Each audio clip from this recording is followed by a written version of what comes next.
আসসালামু আলাইকুম প্রিয় দর্শক, আমিরুল মোমিনিন মানিক আপনাদের প্রত্যেককে আমন্ত্রণ জানাচ্ছি চেঞ্জ টিভির লাইভ পর্যালোচনায়।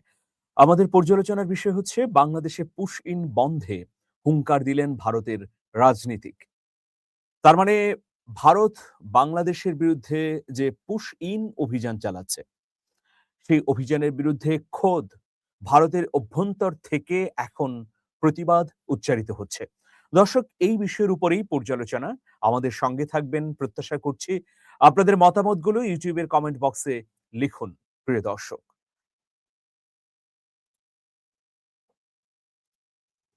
বাংলাদেশি সন্দেহে ভারতের বিভিন্ন রাজ্য থেকে লোকজনকে ধরে এনে দেশটির সীমান্ত বাহিনীর পুশব্যাকের তীব্র সমালোচনা করেছেন all India united democratic front আইইই আইইউডিএফ এর প্রধান বদরুদ্দিন আজমল। এই চর্চা বেআইনি এবং ভারতের সংবিধান পরিপন্থী বলে মন্তব্য করেছেন তিনি। ইন্ডিয়া টুডের খবরে বলা হয়েছে, মঙ্গলবার পুশব্যাক সংক্রান্ত এক প্রশ্নের জবাবে আজমল বলেন, পুশব্যাক সম্পূর্ণ বেআইনি ও অবৈধ। এটি ভুল এবং এমনটা হওয়া উচিত নয়, এটি একটি নিপীড়ন। তিনি জোর দিয়ে বলেন, অবৈধ অভিবাসীদের চিহ্নিত করা এবং নির্বাসনের ক্ষেত্রে সব পদক্ষেপ অবশ্যই আইনের শাসন এবং সাংবিধানিক মূল্যবোধের নির্দেশনায় পরিচালিত হবে। এ যুগে বিশ্ব কিছু নিয়ম ও সংবিধানের উপর চলে। ভারতের সংবিধানের কথা যদি বলি, যারা এই কাজগুলো মানে পুশ ইন করছে, তারা আসলে সংবিধানকে সম্মান করে না। ভারতের পূর্বাঞ্চলীয় রাজ্য আসামের এই প্রভাবশালী মুসলিম নেতা লোকসভার ধুবড়ী আসনের সদস্য। তিনি আসাম রাজ্যের জমিয়তে উলামায়ে হিন্দেরও সভাপতি। 2015-16 সালে জর্ডানের রয়্যাল ইসলামিক স্ট্র্যাটেজিক স্টাডিজ সেন্টারের প্রকাশিত বিশ্বের 500 প্রভাবশালী মুসলমানের তালিকাতেও ছিলেন আজমল। ছাত্র জনতার অভ্যুত্থানে 2024 সালের আগস্টে বাংলাদেশে আওয়ামী লীগ সরকারের পতনের পর ডক্টর মোহাম্মদ ইউনূসের নেতৃত্বাধীন অন্তর্বর্তী সরকারের সময়ে বাংলাদেশ ও ভারতের সম্পর্কের অবনতি ঘটে। সে সময় ভারতের বিভিন্ন রাজ্যে অভিযান চালিয়ে বহু মানুষকে অবৈধ বাংলাদেশি আখ্যা দিয়ে সীমান্ত পথে বাংলাদেশে ঠেলে দেয়া শুরু হয়। পশ্চিমবঙ্গের বিধানসভা নির্বাচনে বিজেপির বড় বিজয়ের পর ভারত থেকে বাংলাদেশে আবার পুশ ব্যাক চেষ্টা বেড়ে যায়। কেন্দ্রীয় সরকারের সঙ্গে সুর মিলিয়ে রাজ্যের প্রভাবশালী বিজেপি নেতা ও মুখ্যমন্ত্রী শুভেন্দু অধিকারী একাধিকবার অবৈধ বাংলাদেশিদের পুশ ব্যাক করার হুমকি দিয়েছেন। সন্দেহভাজনদের আটকে রাখতে জেলায় জেলায় হোল্ডিং সেন্টারও করেছে রাজ্য সরকার। আসামের মুখ্যমন্ত্রী হিমন্ত বিশ্ব শর্মাও গত মে মাসে অবৈধ বাংলাদেশিদের পুশ ব্যাক নিয়ে বিরূপ ও আগ্রাসী মন্তব্য করেন। তার এই বক্তব্য নিয়ে সে সময় ঢাকায় নিযুক্ত ভারতের ভারপ্রাপ্ত হাই কমিশনার পবন বাধেকে তলব করেছিল বাংলাদেশ সরকার। দর্শক, আপনারা জানেন যে ভারতের পশ্চিমবঙ্গে বিজেপির নতুন সরকার প্রতিষ্ঠিত হবার পর মুখ্যমন্ত্রী শুভেন্দু অধিকারী নানাভাবেই বাংলাদেশকে হুমকি দিয়ে যাচ্ছেন। বিশেষ করে তিনি হোল্ডিং সেন্টার করে ভারতের পশ্চিমবঙ্গে বাংলা ভাষাভাষী মুসলমানদেরকে সেখানে রাখছেন এবং বিএসএফ এর হাতে তুলে দিয়ে পুশ ইন করানোর চেষ্টা করছেন। তবে আমাদের সীমান্তে বিজিবি এবং গ্রামবাসীর সম্মিলিত প্রচেষ্টায় এইসব পুশ ইনকে ঠেকিয়ে দেওয়া হচ্ছে। তার মানে সীমান্তবর্তী জুড়ে একটা অস্থিতিশীল পরিস্থিতি তৈরি হয়েছে। সেই অস্থিতিশীল পরিস্থিতির মধ্যেই শুভেন্দু অধিকারী বিধানসভায় বলেছেন যে ইতোমধ্যে 10,000 বাংলা ভাষাভাষী মুসলমানকে বাংলাদেশে ঠেলে দেওয়া হয়েছে। আরো অসংখ্য মুসলমানকে হোল্ডিং সেন্টারে নিয়ে এরপর বিএসএফ এর হাতে তুলে দেওয়া হবে। ফলে একটা আতঙ্ক ছড়িয়েছে ভারত জুড়ে। আমরা বাংলা ভাষাভাষী প্রথমত, দ্বিতীয়ত মুসলমান হলেই নিপীড়ন নেমে আসতে দেখছি ভারতের বিভিন্ন রাজ্যে প্রিয় দর্শক। এইরকম পরিস্থিতিতে আসামের প্রভাবশালী মুসলিম নেতা বদরুদ্দিন আজমল যে স্টেটমেন্ট দিলেন, এটা অত্যন্ত গুরুত্বপূর্ণ একটা স্টেটমেন্ট। কারণ তিনি একজন প্রভাবশালী নেতা। তিনি যে মন্তব্যটি করেছেন, এই মন্তব্যের পরিপ্রেক্ষিতে আমরা দেখছি যে একটা আওয়াজ ভারতের অভ্যন্তর থেকেই উচ্চারিত হলো, শক্ত আওয়াজ। তো নিশ্চয়ই আপনারা বদরুদ্দিন আজমল কে তা জানতে চান। বদরুদ্দিন আজমল মূলত ব্যবসায়ী। ৫৫ বছর বয়সে রাজনীতিতে এসেছিলেন আকস্মিকভাবে ২০০৫-এ। ব্যবসার পাশাপাশি তাদের পরিবারের সেবামূলক অনেক কাজ ছিল এবং আছে।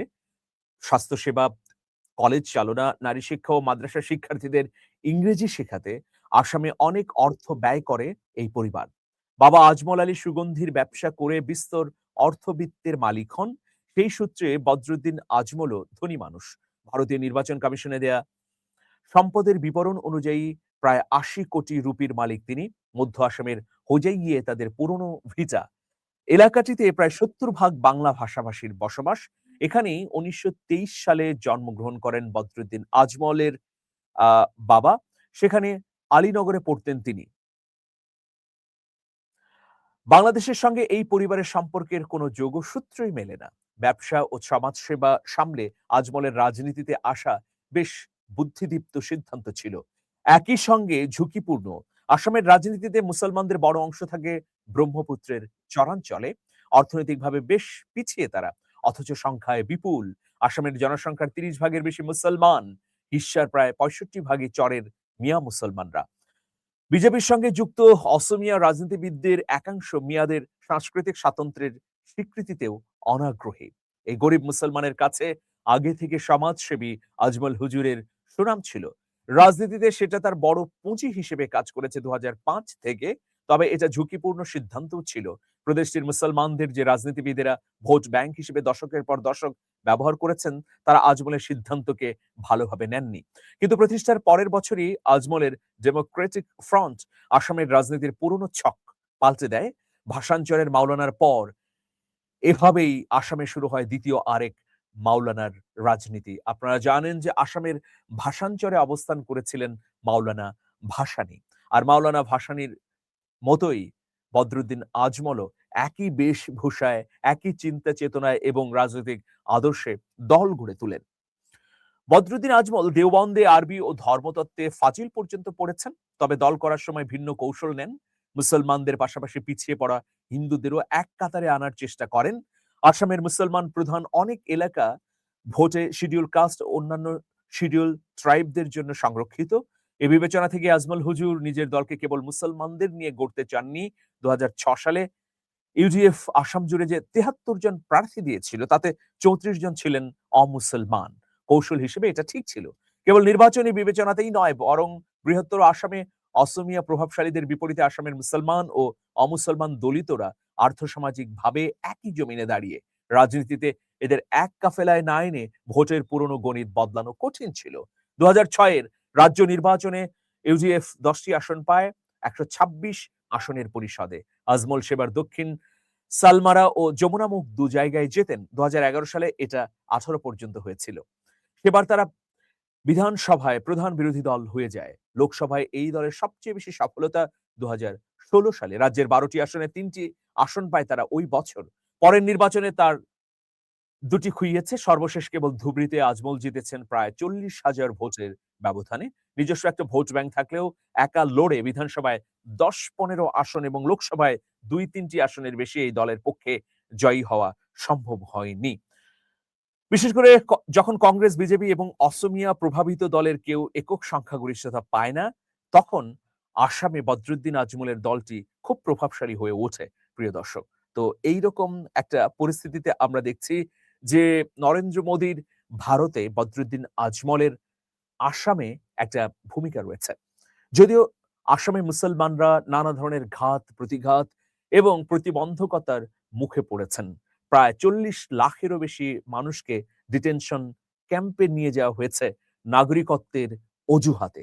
তার মধ্যে বাংলা ভাষাভাষী অনেক মুসলমান, এমনকি হিন্দুও এখন পর্যন্ত আসামের ডিটেনশন ক্যাম্পে রয়েছেন।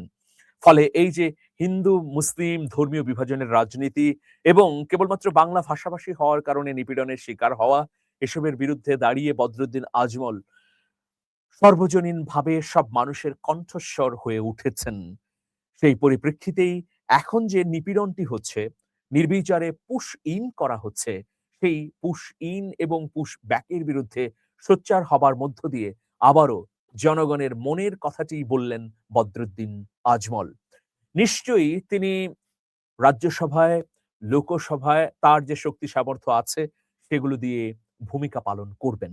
আগামী দিনে আসামে মুসলমানদের নিপীড়ন এবং হিন্দু বাংলা ভাষাভাষীদের উপরও যে অকথ্য নির্যাতন হচ্ছে, তার বিরুদ্ধে বদরুদ্দিন আজমল সহ কংগ্রেস এবং অন্যান্য রাজনৈতিক দলের শক্তিশালী একটি প্রতিবাদ যদি উচ্চারিত হয়, তাহলে সমীকরণ পাল্টে যেতে পারে।